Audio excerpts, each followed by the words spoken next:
DreamWeavers StarTrax. DreamWeavers StarTrax.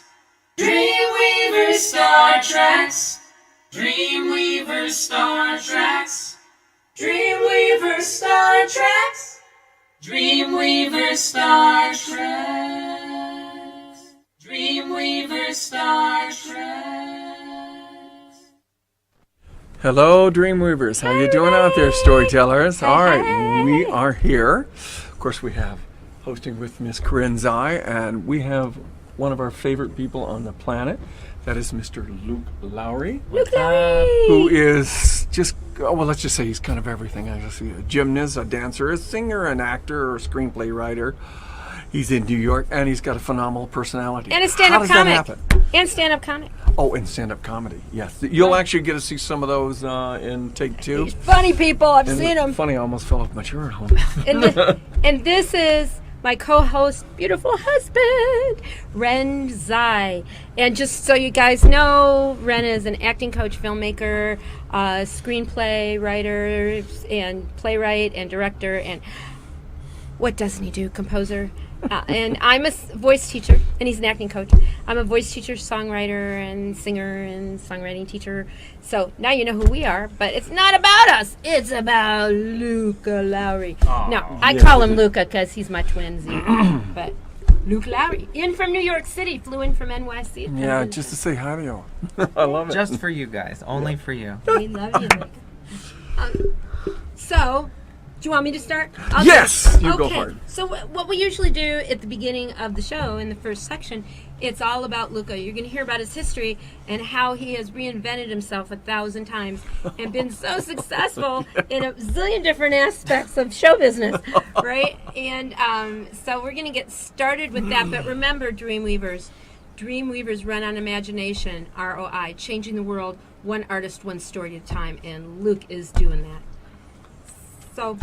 So we're going to come in and start with some questions, and if you can think of anything, text us in here and we'll get those questions asked, because Luke has been through so much and has so much incredible etiquette and experience going on with his stuff. And he's crazy. So now that you have all of those skills, let's start with, this is always fascinating, what age did you really start thinking, hey, I'm kind of interested in this stuff?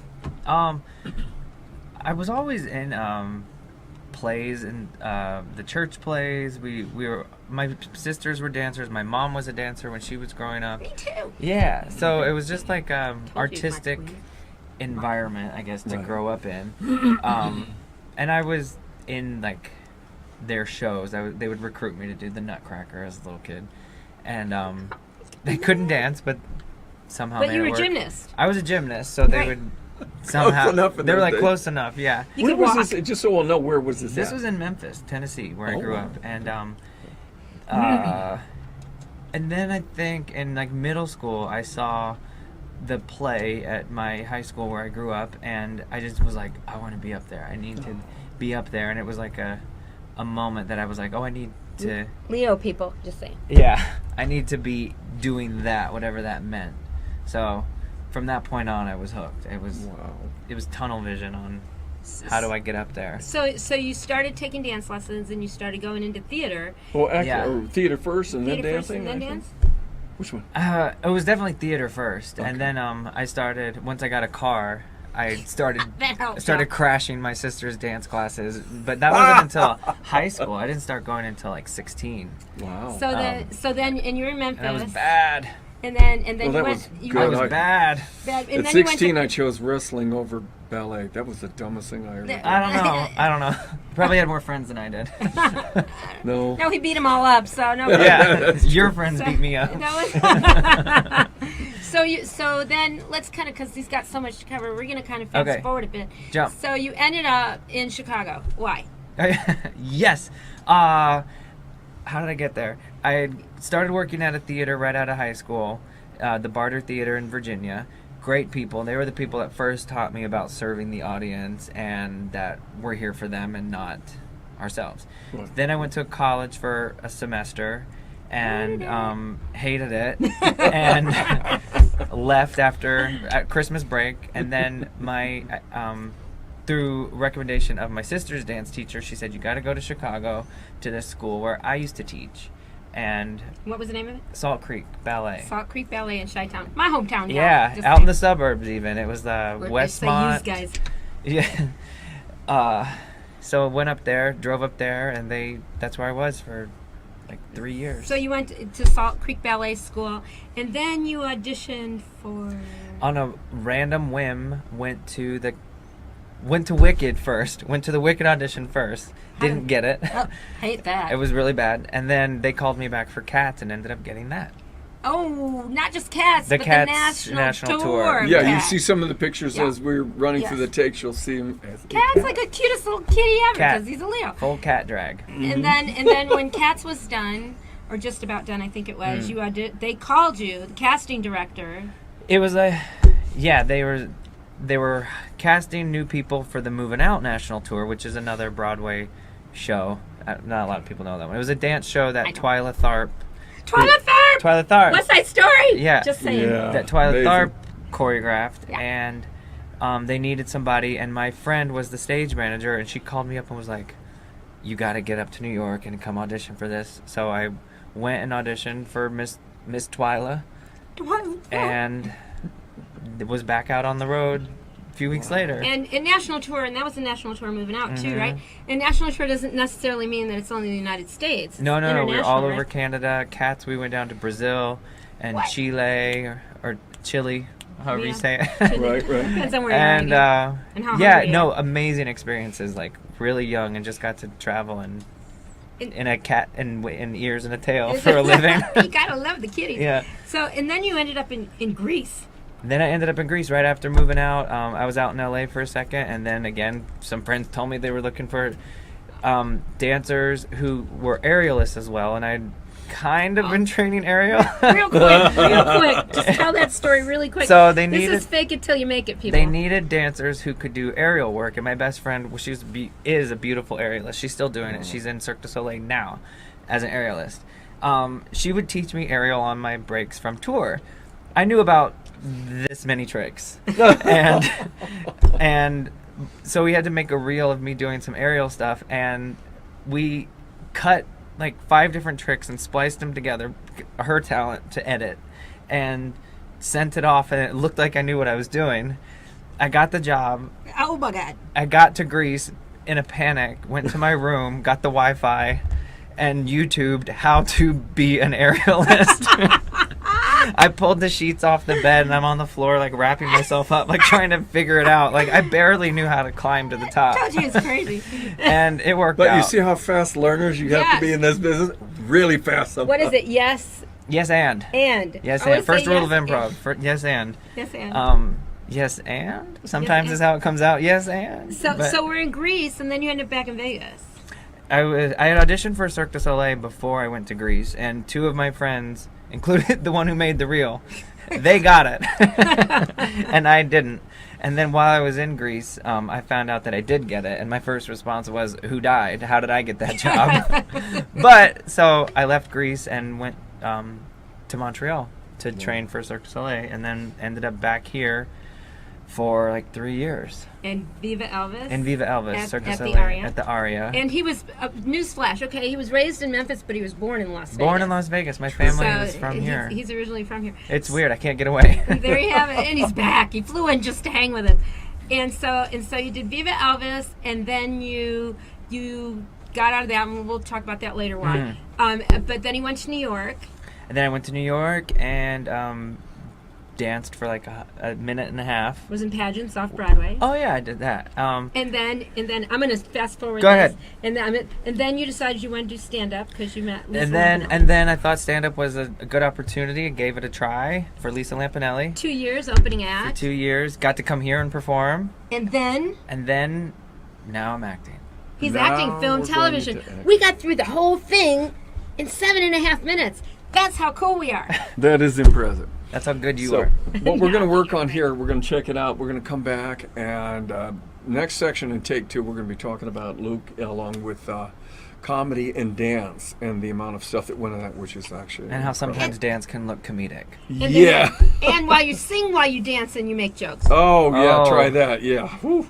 Can barely breathe. Next time. Anyway, Next time. we'll catch you on Take 2, and we'll see you in a few moments. Take 2.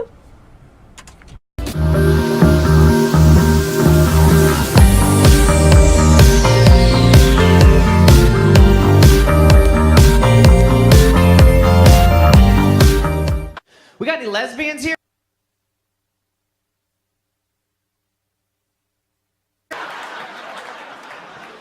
Damn. Hello, sir.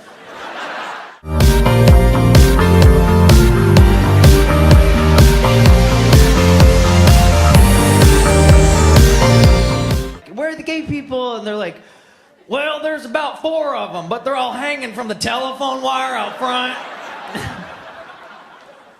Oh my God.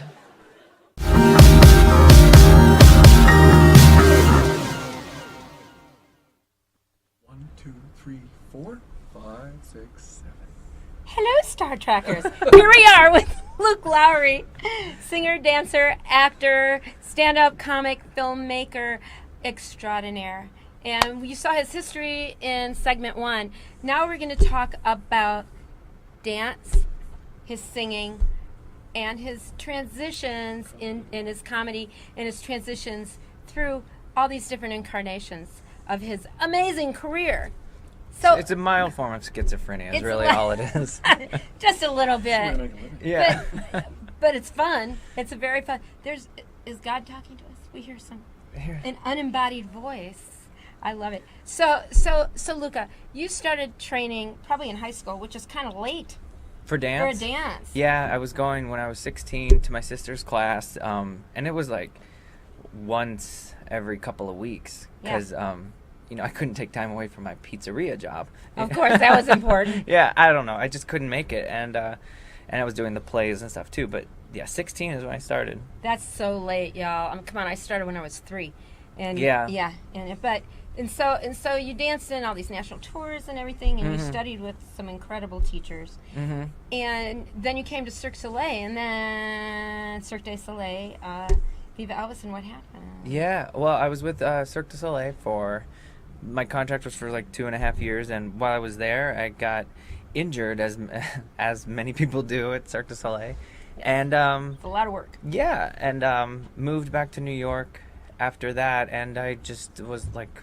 couldn't really dance the way I used to, and Right. plus was kind of like at a point where I felt like as a dancer, I didn't have anything left to prove, I guess. I'd done some tours, I did Cirque, and I was just like, Did ballet? and started in ballet, Ballet and I was company, like, right. I think I can back out and feel accomplished. Before you can't walk. Before I can walk Because- worse than I already am. Because some dancers, y'all, those of you that are dancers know this, but some dancers, they don't dance into their 30s. They're pretty much, their shelf life is... I got into some their- friends that are still making it work. Yeah, you have one in her 40s doing it, right? She's some late 30s. But it's unusual. It's difficult. It's hard, It and yeah, and hurts. and Cirque was just such a heavy workload. Yeah. If they're watching this, it's too much. No, it's 10 shows a week. Every day that you do a show, you have 2 shows with like an Right. hour in between, and the workload for the dancers on that show was just, it was crazy. It was everyone was doing between 8 to 12 dance numbers per show. Wow. Twice a night That's huge. with rehearsal during the day. So That's a lot. That's a lot. everyone was. It wasn't Injury. just me. Yeah, everyone Yeah. was having I know that's It was right. a rough time. But it was an experience that really taught you a lot. I learned a lot. I met amazing people who are still my friends, and it was something I wanted to do. So Right. I got to check it off the list, Bucket list, the yeah. bucket list, and But, and then you went to New York and decided you wanted to do theater. yeah. It's we weird were- because I started acting first, and then like fell into dance so that I could act, and then fell into acting again once I got to New York, and then through acting fell into comedy. Comedy. Well, and I have to say this because he's not bringing this up. What? Because he doesn't see himself as a singer. But Luke has the most amazing, gorgeous, high first tenor voice. And he sings his butt off. And you did some singing in pageant, right? Yeah, it was a lot of singing. Off-Broadway show? Yeah, off-Broadway of pageant. It was just a great time. And I was a swing, so I had to learn all the parts. Right. Swing And, means, remember I think we told you with Annette, swing means you have to learn all the parts because if someone has to Or lay several, out yeah. or go get sick or go, Just isn't whatever, there, yeah. You got to learn every part. You never know who you're Yeah, going to be. you might have to go in at a moment's notice Right. for a part you haven't done before. So take those voice lessons, people. Just saying. okay, so here you went to dance to acting. How did you get in from acting? You went to an acting class into comedy. Come on, Lisa Lampanelli, really? I mean, I know. that's the big leagues. I know. I was in this acting class, and it's a really great acting class. Laverne Cox was in class with me. She's, we're friends. And Laverne Cox is? Laverne Cox from Orange is the New Black, Thank the you. first trans person ever to be on the cover of Time magazine. She's guest hosted The View. She's in the new Rocky Horror Picture Show with Kenny Ortega. Like, she's killing it. Okay, just fan. And the sweetest girl you'll ever meet. But so she was in this class. It's a great class. And one day I'm in class and I see that Lisa Lampanelli is there, and I had taken a stand-up class outside of this one before, and I didn't really like it, but Luke's funny, people. He's funny just naturally. He's so crazy. she was like, "Have you ever thought about doing comedy?" I was like, "Yeah," and I don't want to. But she was encouraging, and sometimes you just need somebody to believe in you, and so I gave it a shot and started working with her on a show she was writing and traveling with her doing that, and then ended up opening for her for like a year and a half. Yeah, and believe me, we And you got to come to the show because we were to here the show a at couple the times, Venetian. at the Venetian for lipstick. Yeah. And funny, you saw a couple of the clips on the media. Oh my God. Yeah, that was from the taping of her special. So when funny. she taped her special, and And we hung out with Lisa a couple times. That Yeah, was fun. She's yeah. very gracious and Very kind to sweet. us. And so, but then you decided. I just got to a point where I was like, okay, I gave it a try. I gave it the old college try. Wait, I didn't try at college. No, he didn't. He was like me. And it just wasn't for me. It's and the reason I got into comedy was, again, so that I could get further in acting. The goal was always to act. So I just got to a point where it wasn't feeding me anymore. I didn't feel the passion for it anymore, and I just had to stop, because once you get to that point, it's like, why are you here? Right.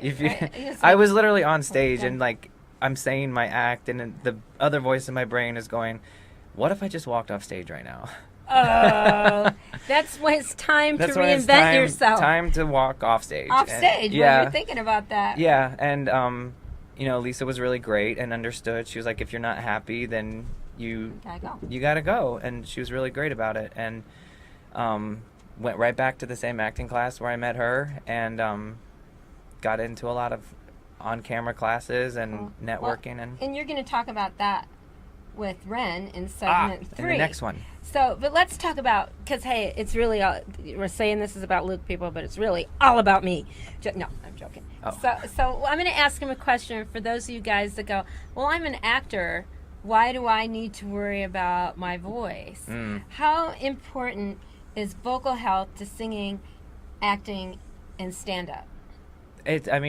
I'll start with stand-up. I was traveling all over the U.S. and Canada with her, on no sleep, little to no sleep, and you have to get out there for me 30 minutes, for her hour and a half, and talk by yourself to a room full of people, and oftentimes in a place that your voice doesn't sit naturally. You're talking like this. You're talking forcefully, or you gotta push something for the sake of the joke or whatever. And for me, honestly, knowing what was going on in here and what I was doing saved my voice a lot of times, because it's hard. It takes a toll on your voice. Yes, it does. And it did take a little time after to recover. Right. Yes, he called me occasionally saying, my throat hurts. My throat hurts. I got your back, baby. We Yeah, can fix every it. time. You break it, I'll fix it. We got that. And the same for acting. Obviously for the singing shows, that makes sense. But like, you gotta sing, and sometimes different styles, different vocal parts. Like, especially like me, if you were a swing and you have to be up here comedic, and then you have to be over here serious or something, and so it helps. It helps to have an education. Well, and healthy. Well, we're going to come back in segment 3 with the amazing Luke Lowrey, my twinsy. My twin. My twin. And he's going to be talking about his filmmaking and his acting and writing, script writing in NYC and LA with the amazing Ren Zai. Hang in there. See you in a couple minutes. Can't wait. On the flip side, yo. So that's just it. You're gonna go. There's nothing else I can do to stop you. Nothing. Nothing, Hal.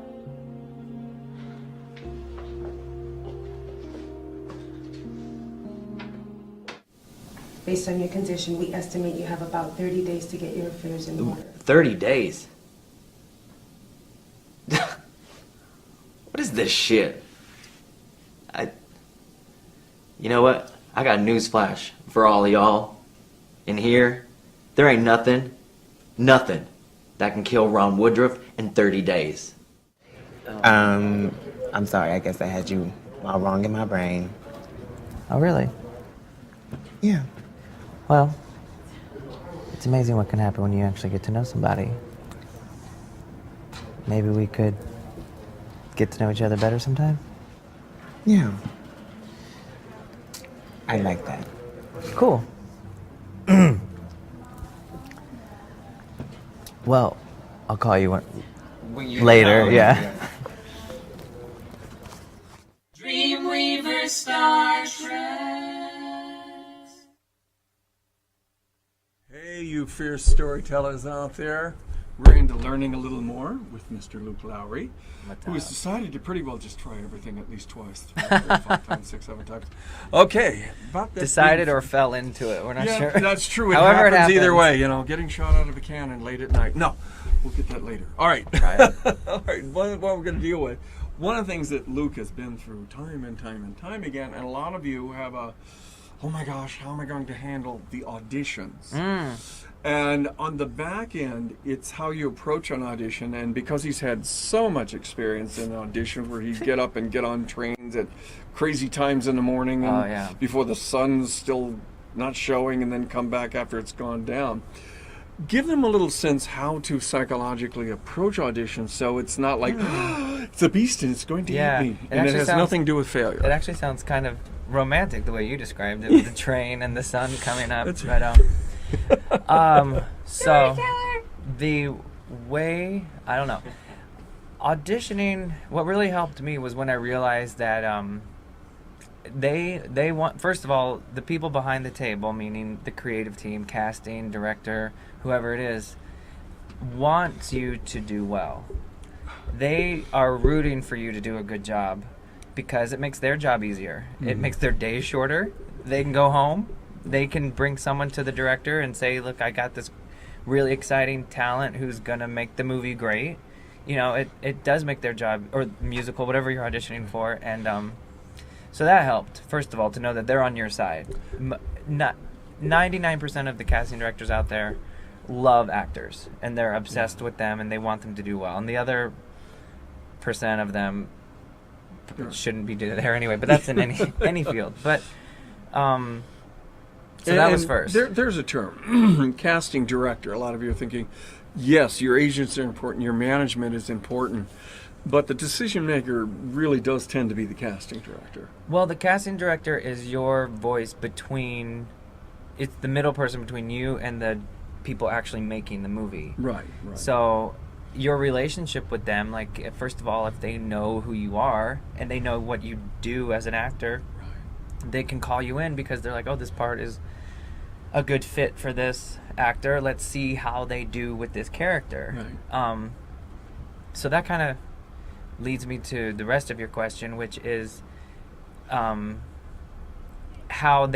you fit for this character. So when they have a character that they're looking to cast, it's a very specific way that they see that story told on screen or on stage.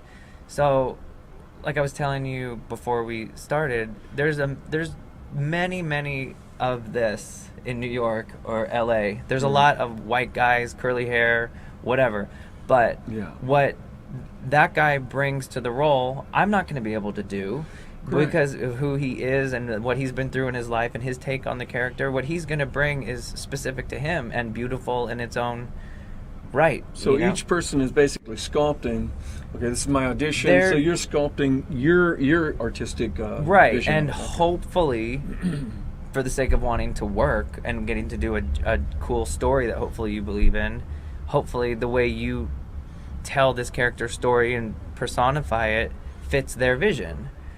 Right. But what really comforted me to know was that it really is just about how they see that character portrayed, and it's as long as you can walk out of the room and say that you did your best and that you prepared enough for it and you feel good about what you just did, then like what else can you do? It's never, I don't want to say never, but rarely personal. And that's true. It's very rarely personal. And what Luke told you, I heard from about 4 casting directors for film and television out in LA, and they all said the same thing. Most people come in the fray, they're disturbed, and they forget. We really want you to be that person we're looking for, because they're focused on the end result of that movie being placed in front of the public. And so they're looking at you at, please be that person. They're not against you. Yeah, and the casting director might see you as that character, and then they show your footage to the director, and he's like, not quite what I had in mind. And then sometimes a casting director can go back to you and say, okay, let's do this again. Like, I really want you for this part, or they'll push for you, you know. But the actor is such a small part of any storytelling experience, whether it be a movie, a TV show, or something, a play or a musical. You're the last component that goes in to tell this story. Right. There's a whole lot of other things that go into it, and it is a giant mechanism of things that happen before you walk out and you hear the word action. Right. That's why at the end of the day, you want it to be something you care about, because you're the one trying to tell the story. That's true. It's not. You're the translator of that vision to the public. You're the one who wanted to show up and be in hair and makeup and tell the story. Yeah. So that's all your job is, really, is just do that. And now you've been shifting along with everything else. And in this day and age, I think this is, pay attention. There's been a traditional process going auditions, doing all of that. But this day and age is changing things between television, internet, doing stuff. You've been writing since you were a young boy. Always, always. You're writing, and now so you're doing scripting, which means someday, along with being on the front end of the camera, you may be on the back end directing some of your ideas. Maybe. Eventually. I don't know. It can happen. It can. I mean, I've shot several short films that I wrote and produced, I guess, meaning I gathered the team because I didn't have anybody else to do it. So I guess, yeah, in that sense, I produced. But it's such a different muscle, you know, to act. For me, it's a much less thinking role as far as like the scheduling and planning of having to direct or having to produce. That's why different people do it. Once you try and do both, it makes total sense. You're like, oh, now I get why you're over here directing. Yeah, and why a director or someone casting, you're now back there being on the side, and it's a lot. Does give you a work. different point of view. A lot of different parts of the brain you got to juggle, and I like to do just one at a time. I can't. It's so much easier. Storytelling is beautiful in that particular way. Yeah. With what you have going on, so you're beginning to transition from all of the stuff we heard earlier into the filmmaking. Why? What do you like about that particular art form that you're going, ooh, I can see me doing this for a long time? I like the vibe of the people that tend to be drawn to it. It's just I love the genre of film, and that it's such an intimate medium, and that it picks up everything that you do, and I've just found that the stories that I like to tell are being told in film, or they're being told on TV. They're kind of pushing the boundaries as far as changing people's minds or affecting people, and that's short concept. Difference between obviously the longevity, live and film. Because live, everything is as it happens, no matter what that may be. What is the difference on those two for you, and why are you enjoying this one at this time in your life? Film versus live? Film versus live, yeah. Oh, gosh. Well, I like the opportunity to get to do it again in film. But that, even then, you don't know, because you could do it again, and then the director likes the first one better. Or you were like, God, the past 3 takes were nailing it, and then you do it one more time and it didn't feel as great, but they're like, but the lighting was so good on that 4th one. So that's the one they're gonna use. I don't know that I prefer it. It's just a completely different muscle, so. Well, we are going to come back with all of this and more. Okay. Next up, we've got some of your questions in. Feel free to send some more. Let's take the moment while you can because I know you're out there in many places in the world and you don't get to hear the pros. You ask the questions that you need to get your answers to, so we can eventually meet you on stage. DreamWeavers StarTrax. DreamWeavers StarTrax. DreamWeavers StarTrax. DreamWeavers StarTrax. DreamWeavers StarTrax. DreamWeavers StarTrax. DreamWeavers StarTrax. Hey, Star Trekkers. They're getting all crazy. It's amazing today, what you missed when you weren't watching. Pay attention. Welcome back. Now it's about you guys. Now I'm going to say Chi-Town here. It's about yous guys. But if you're in Alabama, it's about y'all. All right. So anyway, hopefully chatting some questions for Mr. Luke Lowrey about your career dreams, successes, questions, or ask us, because we know how to answer questions too. And Des has been back there working very, very hard, getting all these questions together that you've been sending in. Our beautiful producer is Desiree Fahey. And you have some questions for Luca, don't you? I do. Luca, I do. Luca, that's my pet name. Not going to tell you what my pet name for Ren is. I don't want you calling him. That's the later show. That's the later. That's a whole other show. Ember, get out of here. No. Okay, so we have a question from Felix. Hey, He would Felix. like to know, what piece of advice would you give to aspiring artists who haven't decided what they wanted to do yet? Oh, figure it out first. I know. Sorry, I had to do that. I don't know. I would say if you're an aspiring artist, just like with anything, I say go. I had an acting teacher that just said go where it's warm. And what can you translate? Like, think of like a cat in the window. Like, they always find the warm spot. You know, like they're behind the fridge or they're on the windowsill, wherever it feels good. So, coming from somebody who's kind of been bounced around through different genres, I feel like for me it was always just I want to perform, and you know, it was kind of just like either I fell into something or it just seemed like more fun at the time. I just did it and didn't think about it. And then when it wasn't fun anymore, I stopped. And then now I look back and like I realize, oh, the trend was kind of to act, you know. So now I got it out of my system and I'm doing that now. But I say just go where it feels good and don't listen to anybody except for yourself. And trust your passion. Trust your passion, and that would be the warmth. And be careful about who you take advice from, because nobody knows what they're doing either. That's a good point. But don't just listen to your own brain either. That'll get you in trouble. Basically what you're saying is kind of taste a lot of different things and feel what resonates with you. Yeah, smorgasbord before you find your favorite restaurant. Okay, and stay true to yourself. Especially young. All right, good. Awesome. Very good question. Yeah. Felix, you rock! Felix. So Demi wants to know, what have you learned throughout your life journey with all of your experience? Kind of what we were just saying, which is have a good attitude. Everything is temporary. Nothing's forever. And stay true to that feeling in you that is telling you where to go and who to be around. Like, if it feels good, you're doing good. And that little voice in you that's saying, like, I don't know if I like that person, or if I want to be a part of this project because of these people or something. It's okay to say no, and it's okay to leave, because if it's off, then the project is going to be off and the art is going to be off. You know what I call that? When it starts feeling icky. Because you know when it starts feeling icky inside, exit stage left. Curtain call. Yeah, curtain call. See ya. Yeah, it's okay to say no and to turn things down. That's right. That's right. Boy.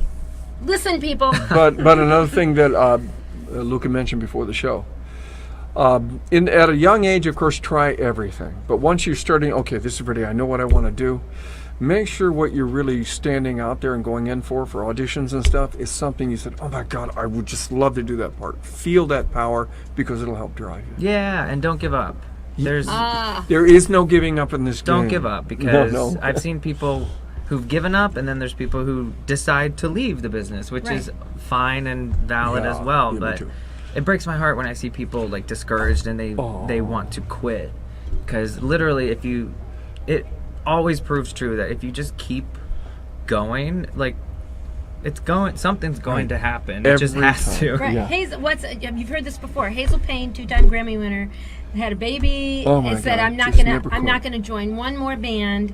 And the next band, this is the last one I'm joining. Who was it? A Taste of Honey. 2 Grammys later, she's still in the business. It's always You know? right when I am giving up and ready to And it's fun, move yeah. to Austin, Texas, And Great become a place for music. rodeo dude. and do. Oh, you haven't done that yet, have you? Don't put ideas in my head. But it's always when you just go, you know what? I surrender to the universe and whatever is happening. I give up. Yeah. And The right kind of giving up. You give in. And I like the word surrender because, and remember, the quitting thing, you may not know this yet. You're not born that way. You learn that.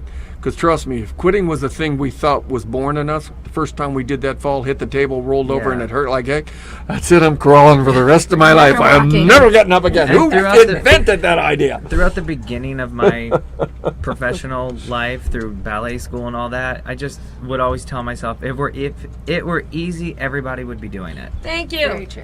So what you're trying to go for, whether it's Demi or Felix or anybody, what you're trying to achieve, if it were easy, everybody would just have it already. Yeah. That's right. So don't give up on your dreams. And put your effort in your dreams. Oh, And cool. sometimes you get so close, right? Like you get to that point and you don't see it. Yeah. However, you're just like right there. You're a whisper away. It's funny. It's that You point gotta- where you say just gotta 1 inch away push. from success. That's it. I've had it. Exactly. It's just that little push. That's all you Stay. need sometimes. Just hang And in. really, the timing of the universe is epic. Is the key, because, like And you that's not a said, joke. you were just so close. But there's so many times that I've been so close, and then the actual thing that I'm supposed to get happens, and you're like, oh, okay. If I had done that other thing, then I wouldn't have had this. And it sounds so cliche to say, But it's real. It That's is the bizarre real. part. It's magically, you think there's no magic life. Trust me. You can't do this rush long it. enough, things will show up in front of you. You can never have planned for them. And what seems to be a no was to get you go out the door to bump into this guy called Harry,